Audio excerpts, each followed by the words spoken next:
Mr. Gujral, let me come to you first. Sometimes when we grow up with something, we take it for granted. We don't realize how valuable it is. For someone who has grown up with the tradition of Seva, are you looking at it, at the langars, with new eyes now in the context of COVID, perhaps a new perspective? Well, let me tell you one thing, that this is not the first time that the Sikhs have come forward to help humanity. You would recall, wherever there has been a problem, man-made or natural, whether it was the Rohingya crisis, whether it was the earthquake in Latur, the Delhi riots, the Sikhs were there, the first ones there to serve free langars and look after the people.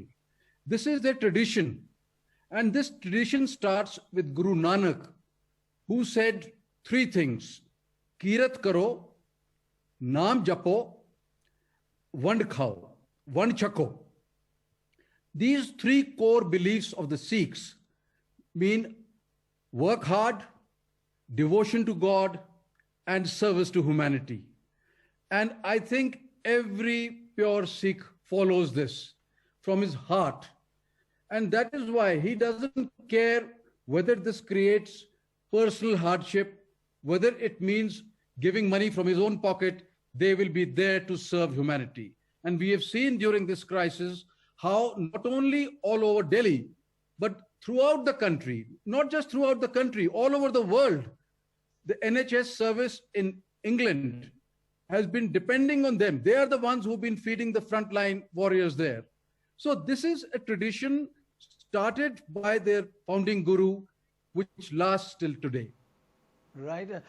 Naresh Gujral, thank you so much for being with us and for actually being such a driving force in this entire telethon. We've really leaned on you a lot and got your advice. Now, like me, although you're not a Sardar Sikh, you basically, like me, have Sikhism in your DNA, or we'd like to think so. So we have to double check our ancestors. But you understand the Sikh community deeply. So how did this all start? I know how did it initiate? I know your father was deeply involved, and the Sikh community respects him probably more than any other leader. Was that the basis of it? How did it become a driving force for you as well? Look, this was a family tradition in a way. My father had a very, very close connect with the Sikhs, which got further strengthened in the wake of 84 riots. When the riots had just about started, I wouldn't even call them riots, I would say when the massacre was just about beginning, he repeatedly went to the Home Minister, the Lieutenant Governor of Delhi, and other authorities, even the President of India, to say, please call out the army. And had the army been called out at that time, I don't think this massacre would have taken place. In fact, Dr. Manmohan Singh recently said publicly that if the government of that day had listened to Mr. Gujral, this 84 carnage would never have happened.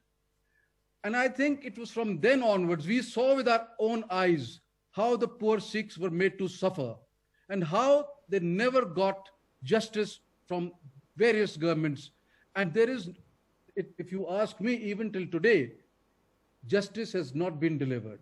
And that is what drew me towards them. And as I said, we had a family connect. I grew up hearing stories about their valor, their generosity from my grandparents, from my parents. So it's an emotional connect more than anything else. Yes. There's one more emotional point I want to raise, in addition to us being so overwhelmed by their selflessness and their service, is how their bravery on our borders. I mean, we witnessed it just recently and over the years. It's something that we must never also forget, right? Look, it is a fact that while we lost 20 brave soldiers, but the fact also is that our brave Sikh soldiers, they are the ones who put the fright in the Chinese soldiers. It is well known that one young Sikh soldier, Gurtej Singh, how before making the supreme sacrifice, he killed single-handedly 12 Chinese.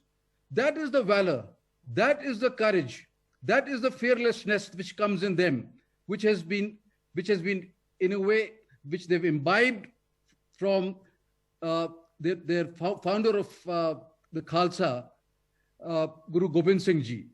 And we have seen war after war, the sacrifices that they make, the fearlessness in them, and they're able to in a way create fear of God in the enemy soldiers. Gujral जी बहुत बहुत धन्यवाद, शुक्रिया हम सबसे जुड़ने के लिए। और वाकई में ये समुदाय ऐसा है, कौम ऐसी है कि मुश्किल से मुश्किल हालात से ये उभरी है और अपने आप भी मजबूती से उभरी है और अपने साथ जो लोग खड़े हैं उनको भी साथ लेकर खड़ा